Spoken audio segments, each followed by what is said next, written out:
Technology और science में अब बहुत ज़्यादा विकास हो चुका है। मगर पहले लोग हीटर्स को पाइप से जोड़कर अपने बालों पे इस्तेमाल करते थे ब्लो ड्राइंग के लिए, और इस क्रिया में कम से कम 2 से ढाई घंटे लग जाते थे। अब यही सर्विस 20 से 25 मिनट में पूरी हो जाती है। एक सर्वे के अनुसार एक रेगुलर क्लाइंट अपने लाइफ के कम से कम 7 महीने ब्लो ड्राई करने में बिताता है। तो चलिए इस विषय को हम विस्तार में जानते हैं।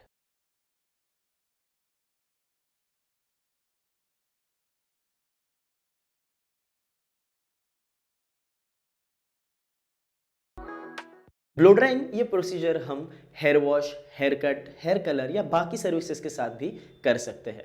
ब्लो ड्राइंग में हम गीले बालों को एक नया आकार दे सकते हैं, जो क्लाइंट के बालों के अनुसार या कुदरती स्थितियों के अनुसार 2 दिन से लेकर 5 दिन तक बालों में रह सकता है। बट ब्लो ड्राई सीखने से पहले हम बालों के साइंस के बारे में सीखेंगे।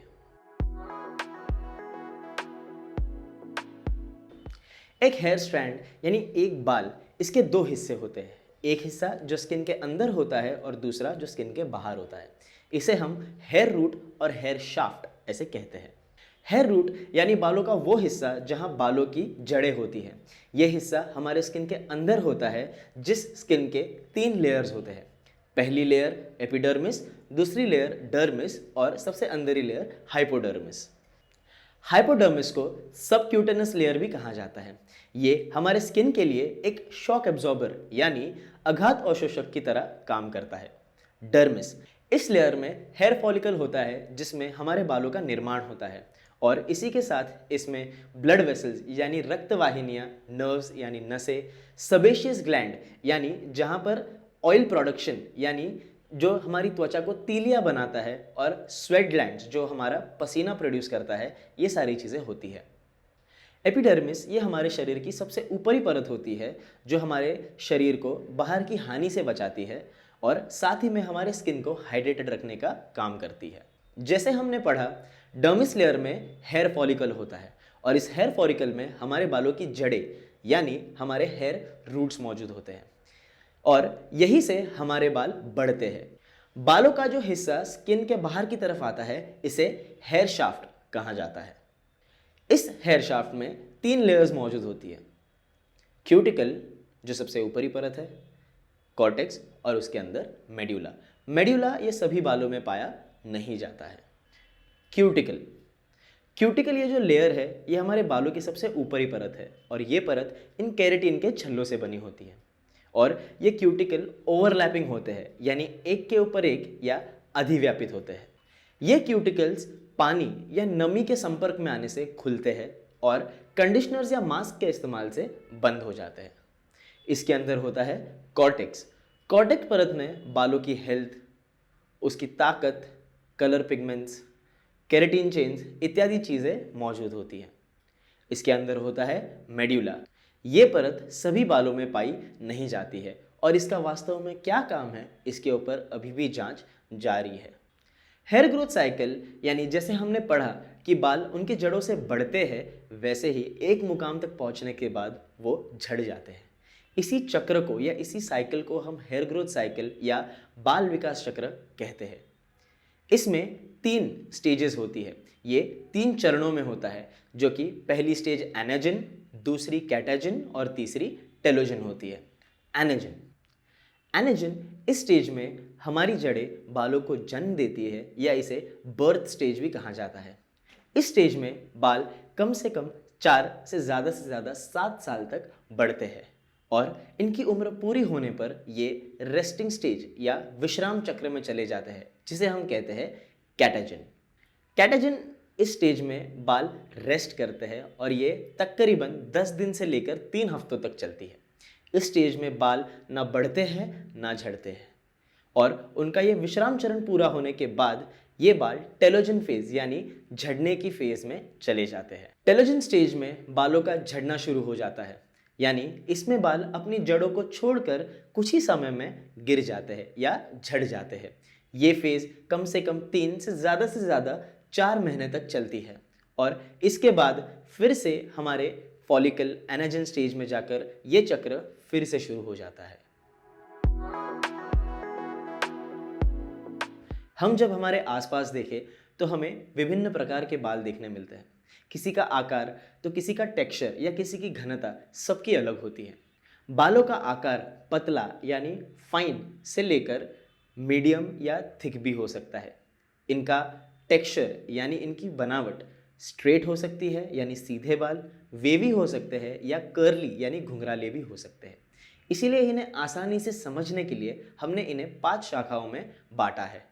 मशीन्स और टेक्सचर प्रोडक्ट के इस्तेमाल से बालों के आकार को कुछ दिनों के लिए या कुछ सालों के लिए बदला जा सकता है, जिसमें ब्लो ड्राइंग की क्रिया से हम इसे टेम्पररी या कुछ समय के लिए चेंज कर सकते हैं।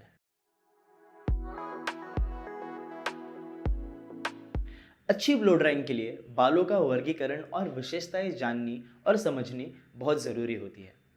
इसमें बालों की घनता यानी डेंसिटी पर ब्लो ड्राइंग करते समय उपकरण यानी टूल्स और प्रोडक्ट्स और समय आधारित होता है।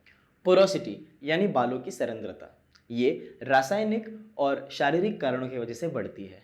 इसलिए ब्लो ड्राई करते समय हमें हवा का तापमान, हवा की दिशा और सही टूल्स का इस्तेमाल करना ज़रूरी होता है, जिससे बाल खींचते नहीं हैं और पोरस होने के कारण उनके क्यूटिकल उभरे हुए होते हैं, जिसकी वजह से बाल पानी ज़्यादा खींचते हैं और इस वजह से ब्लो ड्राई का रिजल्ट अनियमित हो सकता है।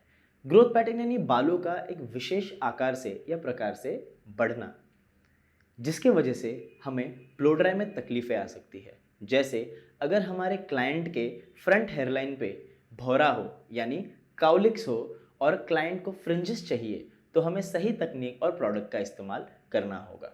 हेयर लेंथ, हेयर लेंथ यानी बालों की लंबाई, और बालों की लंबाई का सीधा असर बालों के प्राकृतिक अवस्था पर होता है। यानी बाल जितने लंबे होते हैं उनके एंड्स उसी वजह से काफ़ी शैम्पू हो चुके होते हैं और रासायनिक और शारीरिक प्रक्रियाओं से बाधित होते हैं। ऐसे बालों पे सही प्रोडक्ट लगाना और सही उपकरणों का इस्तेमाल करना ज़रूरी होता है। ब्लो ड्राई करने से पहले की गई सर्विसेज ब्लो ड्राई का एंड रिजल्ट नियमित करती है।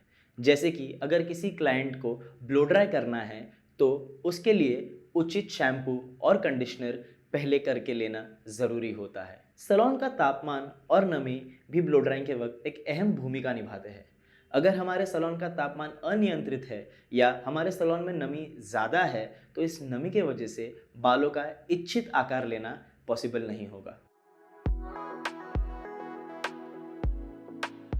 कॉन्ट्राइंडिकेशंस यानी कोई भी सर्विस शुरू करने से पहले आने वाले प्रॉब्लम्स, जैसे हमारे स्कैल्प के रिलेटेड प्रॉब्लम्स या हमारे हेयर के related problems.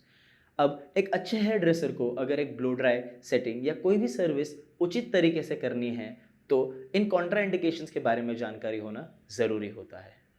Sensitive scalp, sensitive scalp यानी स्कैल्प पर रेडनेस, वेदना, सूजन होना, जिसके वजह से ब्लो ड्राइंग की हीट से इसे तकलीफ पहुंच सकती है और ब्रश और कोम का इस्तेमाल करते वक्त भी हमें ध्यान रखना चाहिए। स्कैल्प पे और बालों पे रोग पाए जा सकते हैं, जैसे सोराइसिस।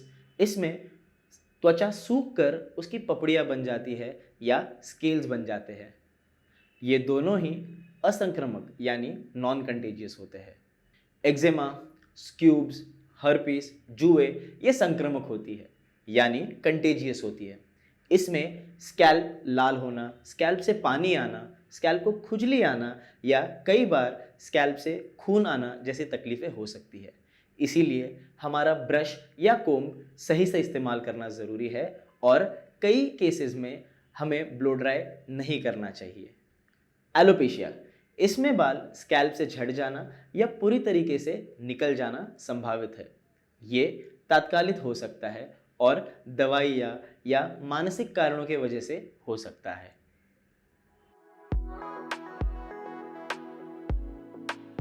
सीरम, सीरम ये बालों में मॉइस्चर यानी नमी बढ़ाने का काम करता है और बालों पे एक अच्छी चमक लाता है। ये product breakage, damage, dry, brittle बालों के ऊपर इस्तेमाल किया जा सकता है। सीरम गीले या सूखे बालों पर लगा सकते हैं, पर पतले बालों पर इसका उपयोग कम होना चाहिए। मूव्स ये विविध प्रकार के होते हैं। इनमें बालों को अलग अलग स्टाइल और शेप में रखने की क्षमताएं होती है। ये हमें लाइट से स्ट्रॉन्ग तक का होल्ड देते हैं। होल्ड होल्ड यानी बालों को किसी भी नए आकार में या किसी भी नए शेप में बनाए रखने की क्षमता। ब्लो ड्राइंग के लिए मूस को सबसे बेहतरीन प्रोडक्ट माना जाता है। इसे सभी प्रकार के बालों के ऊपर इस्तेमाल कर सकते हैं और मूस हमेशा गीले बालों के ऊपर इस्तेमाल करना चाहिए। जेल ये प्रोडक्ट ज़्यादातर छोटे बालों के ऊपर यानी मेंस की स्टाइलिंग के लिए इस्तेमाल किया जाता है। उन्हें स्पाइक तथा स्मूथ फिनिशिंग देने के लिए इसे इस्तेमाल करते हैं। यहाँ तक हमें क्लासिक या स्लीक लुक्स बनाने के लिए भी आप जेल का इस्तेमाल कर सकते हो। ब्लो ड्राई क्रीम या ब्लो ड्राई लोशन ये ब्लो ड्राई करने से पहले इस्तेमाल करते हैं, क्योंकि ये एक हीट प्रोटेक्टर यानी हमारे बालों को ब्लो ड्राई से आने वाली गर्मी से बचाता है। ये गीले बालों पर लगाया जाता है और फिर इस पे ब्लो ड्राई किया जाता है। वैक्स ये प्रोडक्ट को भी ज़्यादातर मेंस स्टाइलिंग में इस्तेमाल करते हैं। इसे कम मात्रा में इस्तेमाल किया जाता है। इससे हम ज़्यादा से ज़्यादा टेक्सचर्ड लुक्स क्रिएट कर सकते हैं। होल्ड स्प्रे ये ज़्यादातर फिनिशिंग प्रोडक्ट के तौर पे इस्तेमाल किया जाता है। होल्ड स्प्रे में विभिन्न प्रकार के होल्ड होते हैं। इसमें लाइट होल्ड से लेके आपको एक्स्ट्रा स्ट्रॉन्ग होल्ड भी मिलता है। इससे आपका बनाया हुआ ब्लो ड्राई या आपकी की हुई स्टाइलिंग को बनाए रखने की ताकत होती है। होल्ड स्प्रे ये ब्लो ड्राई होने के बाद जब आप इस्तेमाल करोगे तब आपको कोशिश करनी है कि ये स्प्रे आप 15 से 20 सेंटीमीटर दूर से इस्तेमाल करें, ताकि बालों के ऊपर प्रोडक्ट का ज़्यादा इस्तेमाल ना हो। अब हम बढ़ेंगे ब्लो ड्राई की तरफ। ब्लो ड्राई करने के लिए हमें हमारे टूल्स की ज़रूरत होती है। इसमें ब्रशेस,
कोल्ड सेटिंग से बालों का जो शेप आपने तैयार किया है वो फिक्स होने में मदद होती है। इसके बाद 2 से 3 सेकंड रुककर आप आपके ब्रश को बालों में से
परफॉर्मिंग अ ब्लो ड्राई इस चैप्टर में हमने हेयर और स्कैल्प के साइंस को डिटेल में पढ़ा।